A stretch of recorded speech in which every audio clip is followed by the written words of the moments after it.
السلام عليكم ورحمة الله وبركاته.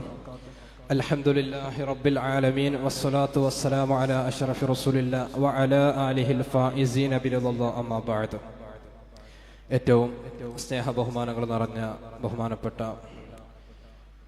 കാപ്പാട് ഉസ്താദ്, ഇവിടെ ഇരിക്കുന്ന കല്ലിങ്കാൽ ജമാഅത്ത് കമ്മിറ്റിയുടെ ഭാരവാഹികൾ, റാത്തീബ് കമ്മിറ്റിയുടെ ഭാരവാഹികൾ, എൻ്റെ മുന്നിലിരിക്കുന്ന നല്ലവരായ ഈ ജമാഅത്തിലെ കാരണവന്മാർ, സഹോദരി സഹോദരങ്ങൾ, അല്ലാഹു റബ്ബുൽ ഇസ്സത്ത് നമ്മുടെ ഒരുമിച്ച് കൂടനെ സ്വീകരിക്കുമാറാകട്ടെ. നമ്മളെല്ലാവരും ബഹുമാനപ്പെട്ട ഉസ്താദിന്റെ ആ വചനമനോഹരമായ ഈരടികൾ കേൾക്കാൻ വേണ്ടി കാത്തിരിക്കുമ്പോൾ ഒരു പ്രസംഗം അതിന്റെ മുമ്പ് അത് അപ്രസക്തമാണ് എന്ന കൃത്യമായ ബോധ്യം എനിക്കുണ്ട്. പിന്നെ പ്രസംഗിക്കാൻ പറ്റുന്ന ഒരു ആരോഗ്യസ്ഥിതിയുമല്ല, നല്ല പനിയുണ്ട്. എന്നാലും ഈ ജമാഅത്തിന്റെ ഈ ആളുകളൊക്കെ ഒരുമിച്ച് കിട്ടുമ്പോൾ സൂചിപ്പിക്കേണ്ട ഒരു മർമ്മപ്രധാനമായ കാര്യമുള്ളത് കൊണ്ട് വളരെ ചുരുങ്ങിയ വാക്കിൽ അത് ഞാൻ പറഞ്ഞ് അവസാനിപ്പിക്കാൻ ആഗ്രഹിക്കുകയാണ്. ഖബറും നരകവും മാഷറയും റാത്തീബിന്റെ മഹത്വമൊക്കെ നമ്മൾ പലപ്പോഴുമായി കഴിഞ്ഞ ദിവസത്തെ ഉസ്താദിന്റെ പ്രസംഗത്തിലൊക്കെ കേട്ടപ്പോഴും, ഞാനിവിടെ വന്ന് 1.25 കൊല്ലം ആവാറായി.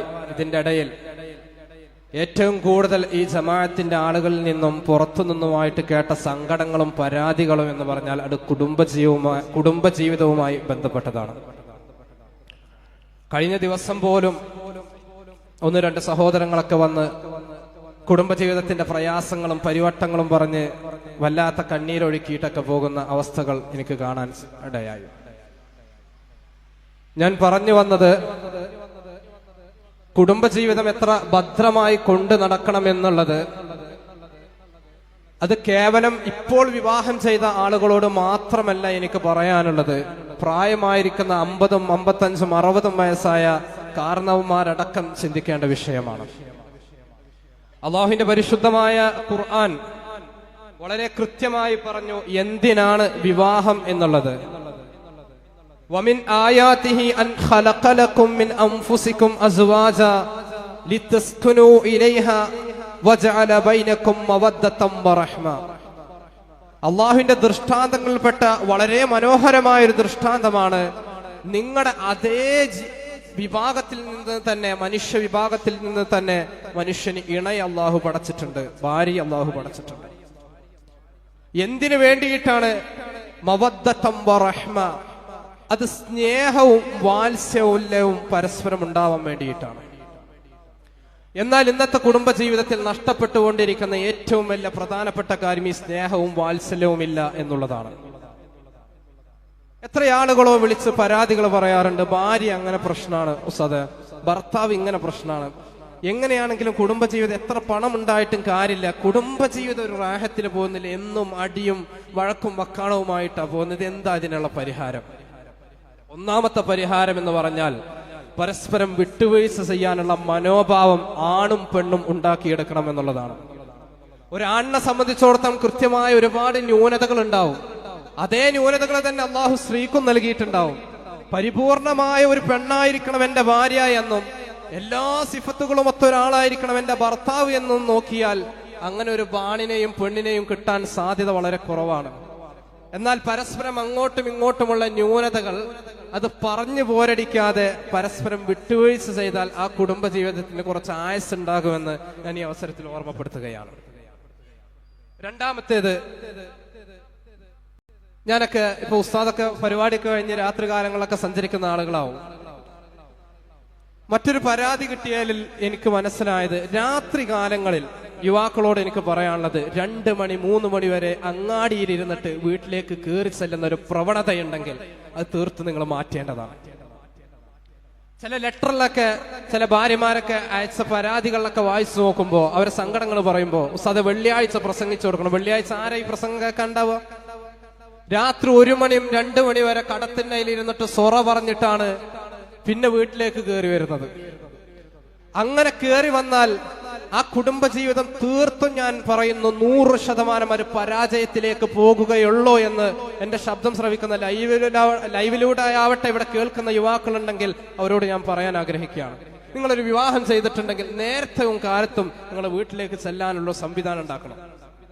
അല്ലെങ്കിൽ ഉണ്ടാവുന്ന അപകടം എന്ന് പറഞ്ഞാൽ, ഭാര്യ പ്രശ്നമാണ്, ഭാര്യക്ക് മറ്റാളുമായി ചാറ്റിംഗ് ആണ്, ബന്ധങ്ങളാണ്, ഉസ്താദെ ഞാൻ അവളെ തൊലാക്ക് ചെല്ലാണ്, എന്താണ് നിങ്ങൾ അഭിപ്രായം പറഞ്ഞു വന്ന് ചോദിക്കുന്നവനോട് എത്ര മണിക്കാണ് ഈ വീട്ടിൽ കയറാറെന്ന് ചോദിച്ചാൽ ഞാൻ എന്തായാലും ഒരു 1 മണി 2 മണിയൊക്കെ ആകുമ്പോൾ കറങ്ങി ചെന്നിട്ട് കയറാറുണ്ട് എന്ന് പറയും.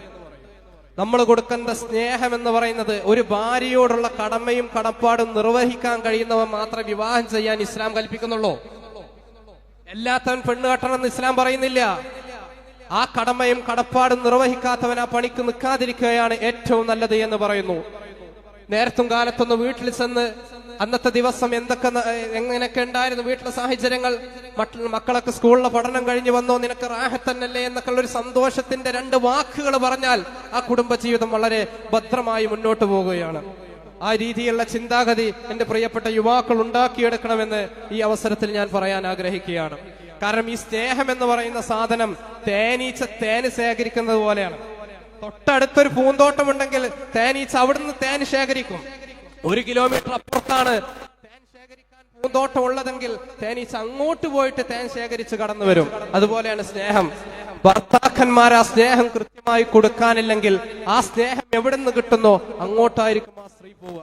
പിന്നെ ആ പെണ്ണിന്റെ അബദ്ധത്തിൽ സംഭവിച്ചു എന്ന് പറഞ്ഞതിന്റെ പേരിൽ പിന്നെ കുറ്റപ്പെടുത്തിയിട്ട് കാര്യമുണ്ടാവില്ല എന്ന് കൃത്യമായി എന്റെ യുവാക്കളോട് ഞാൻ ഓർമ്മപ്പെടുത്തുകയാണ്. രണ്ടാമത്തെ ഒരു കാര്യം, കുടുംബജീവിതം പ്രധാനപ്പെട്ട ഒരു കാര്യം കൂടി പറഞ്ഞ് അവസാനിപ്പിക്കാം. കുടുംബജീവിതമാണ് അങ്ങോട്ടും ഇങ്ങോട്ടും രസപൊരുത്തങ്ങളൊക്കെ ഉണ്ടാവും, വാക്ക് തർക്കങ്ങൾ ഉണ്ടാവും. ഒരു കാരണവശാലും അങ്ങോട്ടും ഇങ്ങോട്ടും വഴക്ക് കൂടുമ്പോ ഞാൻ എന്നെ 1, 2, 3 തൊലാക്ക് ചൊല്ലി എന്ന വാക്ക് പ്രയോഗിക്കാനേ പാടില്ല എന്ന് എന്റെ പ്രിയപ്പെട്ട യുവാക്കളോട് പറയാം. കഴിഞ്ഞ കുറച്ച് ദിവസങ്ങൾക്ക് മുമ്പ് എനിക്കൊരു പരാതി വന്നു. എന്നോട് പറഞ്ഞു, ഉസ്താദേ ഞാനൊരു ദേഷ്യത്തിന്റെ പേരിൽ, ഞാനത് ആരെയും ആക്ഷേപിക്കുകയല്ല, എല്ലാവരും മനസ്സിലാക്കാൻ വേണ്ടി പറയും, ദേഷ്യത്തിന്റെ പേരിൽ ഞാൻ അവളോട് 1, 2, 3 തൊലാക്ക് ചൊല്ലി എന്ന് പറഞ്ഞു. കുറച്ചു കഴിഞ്ഞ് നേരം വെളുത്തപ്പോഴാണ് ഞാൻ ആലോചിച്ചത്, ഞാനിപ്പോ എന്തിനാ അങ്ങനെ പറഞ്ഞത്, ഇനി എന്താ മാർഗമെന്ന്. ഇനി ഒരേ ഒരു മാർഗേ ഉള്ളൂ, അവളെ വേറൊരുത്തം വിവാഹം ചെയ്യണം. എന്നിട്ട് അവർ 2 പേരും കൂടിയിട്ട് എന്ത് ചെയ്യണം, ഒരു ഭാര്യയും ഭർത്താവും എങ്ങനെ ജീവിക്കുന്നോ ആ എല്ലാ അർത്ഥത്തിലും ഒരു ദിവസം ജീവിക്കണം. എന്നിട്ട് പിന്നെ അവൻ ഒഴിവാക്കിയിട്ട് ആ യുദ്ധം കഴിഞ്ഞിട്ട് പിന്നെ ഇവനക്ക് തിരിച്ചെടുക്കാൻ പറ്റൂ. അതിന് തമാശക്ക് പറഞ്ഞാണ് ഉസ്താദ്, ഞാൻ തമാശ വെറുതെ ഭ്രാന്ത് പിടിച്ചപ്പോ പറഞ്ഞ ഒന്നും കാര്യമില്ല. അത് തമാശയാവട്ടെ കളിതമാശയാവട്ടെ കാര്യമായിട്ട് എങ്ങനെ പറഞ്ഞാലും ഞാൻ 3 തൊലാക്കന്നെ ചെല്ലി എന്ന് പറഞ്ഞാൽ അത് പോയി, പിന്നെ ഒരു രക്ഷ ഉണ്ടാവില്ല.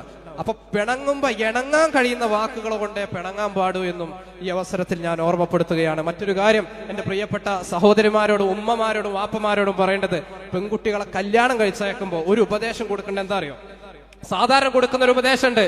വാപ്പ അധ്വാനിച്ച് ഉണ്ടാക്കിയ സ്വർണ്ണാണ്, അവൻ ബിസിനസ് തുടങ്ങാൻ ചോദിക്കും, പുതിയ കാർ എടുക്കാൻ ചോദിക്കും, ഒരു കാരണവശാലും കൊടുക്കല്ലേ എന്ന് പറയുന്ന ഒരു ഉപദേശം കൊടുക്കാറുണ്ട്.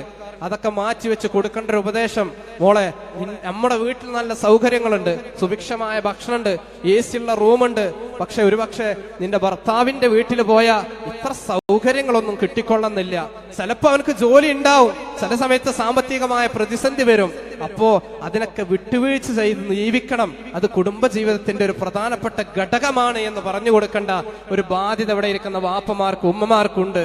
അത് കൃത്യമായി പാലിച്ചിട്ടില്ലെങ്കിൽ മക്കളുടെ കുടുംബജീവിതം വല്ലാതെ അസ്വാരസ്യപ്പെട്ടു പോകും. അള്ളാഹു തൗഫീഖ് നൽകുമാറാകട്ടെ.